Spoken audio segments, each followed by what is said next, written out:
Plastic surgery का नाम सुनते ही मन में घबराहट सी हो जाती है कि पता ही नहीं क्या हो रहा है। प्लास्टिक सर्जरी के अराउंड इतने सारे मिसकंसेप्शंस, इतने सारे डर क्यों हैं, मतलब व्हाई? आज मैं आपको कुछ कॉमन मिसकंसेप्शंस और मिथ्स डीबंक करके बता रही हूँ प्लास्टिक सर्जरी के अराउंड।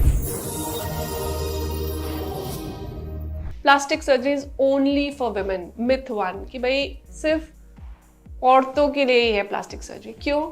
मेल्स को अच्छा नहीं लगता गुड लुकिंग होना? क्या मेल्स को कोई इशू नहीं हो सकते?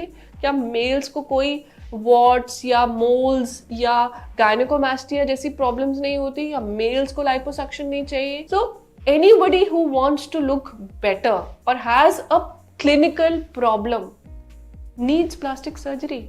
मेल फीमेल का इसमें कोई रोल नहीं है। So myth 1 debunked. Second, plastic surgery is dangerous. Everything is dangerous. आप बाहर गाड़ी में जाते हो, वो भी डेंजरस है। एक्सीडेंट हो गया तो आप चल रहे हो रोड पे, वो भी डेंजरस है।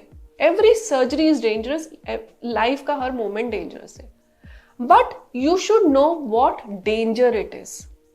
सो जो भी रिस्क है, सर्जिकल रिस्क या जो भी रिस्क आप किस सर्जरी के लिए जा रहे हो, उस सर्जरी के हिसाब से कुछ रिस्क होते हैं। इन्फेक्शन के रिस्क हो सकते हैं, ब्लीडिंग के रिस्क हो सकते हैं, वो आपको पहले से डिस्कस किए जाते हैं। पर क्या वो सारी चीजें मुझे हो जाएंगी? ये जरूरी नहीं है। That's a risk. Calculated risk होता है, और अगर आप एक अच्छे एक्सपर्ट से करा रहे हो, एक अच्छे क्लिनिक से करा रहे हो, तो ये रिस्क हमेशा मिनिमाइज हो जाते हैं, कम हो जाते हैं।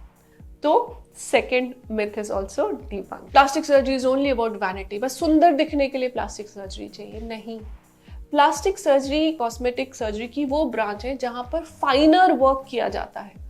अब किसी के कट आ गया, किसी के नोज डिविएटेड है, किसी के फेस पे बहुत बड़ा मोल आ गया, किसी के फेस पे कोई ग्रोथ हो गई या किसी बॉडी पार्ट पे ग्रोथ हो गई, किसी के बॉडी पे बहुत बड़ा स्कार आ गया, और आप चाहते हो कि वो सारी चीजें मिनिमाइज हो जाए, मतलब वो स्कार इतना ना दिखे, तब प्लास्टिक सर्जरी का रोल आ जाता है। वो उसको मिनिमाइज कर देते हैं, बारीक कर देते हैं, because it's फाइनर work, it's more detailed oriented work, जिससे कि अच्छा दिखा जाए और वो आपको बाद में बॉदर ना करे। तो plastic surgery is not about vanity, it's not just about looking good, it's also about कि आपके रिक्वायरमेंट क्या है। अगर इसको इस तरह देखोगे तब आपको समझ में आएगा कि प्लास्टिक सर्जरी सिर्फ यही नहीं कि बस भाई सुंदर दिखना है इसलिए प्लास्टिक सर्जरी करा रहे हैं, ऐसा नहीं होता। So this is the myth which is debunked. Then plastic surgery leave scars, मतलब प्लास्टिक सर्जरी कराने से स्कार्स हो जाते हैं। स्कार्स तो हर सर्जरी से होते हैं। Plastic surgery gives you finer scars जो कि मैनेजेबल होते हैं। स्कार्स अगर आप जनरल सर्जरी करा रहे हो, मोटे मोटे टाके लगा देते हैं जिससे कि वो टाके इतने गंदे लगते हैं। लेकिन प्लास्टिक सर्जरी में जब आप काम कर रहे हैं, अगर आपको एक्सीडेंट हो गया, आपको ट्रॉमा हो गया, तो बारीक स्टिचेस लगाए जाते हैं, डिफरेंट लेयर्स में लगाए जाते हैं। कितने पेशेंट्स आते हैं हमारे पास, और हमारी प्लास्टिक सर्जरी टीम उनके जो स्कार्स हैं उनको इतना कम कर देती है कि वो इतने ईजिली मैनेजेबल होते हैं कि कई बार तो वो स्कार्स दिखते ही नहीं है। तो प्लास्टिक सर्जरी स्कार्स नहीं छोड़ती, it betters your scars. And the last, कि सारी प्लास्टिक सर्जरी सेम होती है? नहीं, there is a variety of plastic surgery. एक मोल रिमूवल भी एक प्लास्टिक सर्जरी है, और एक वेजाइनल रिजुविनेशन, वेजाइनोप्लास्टी भी एक प्लास्टिक सर्जरी है।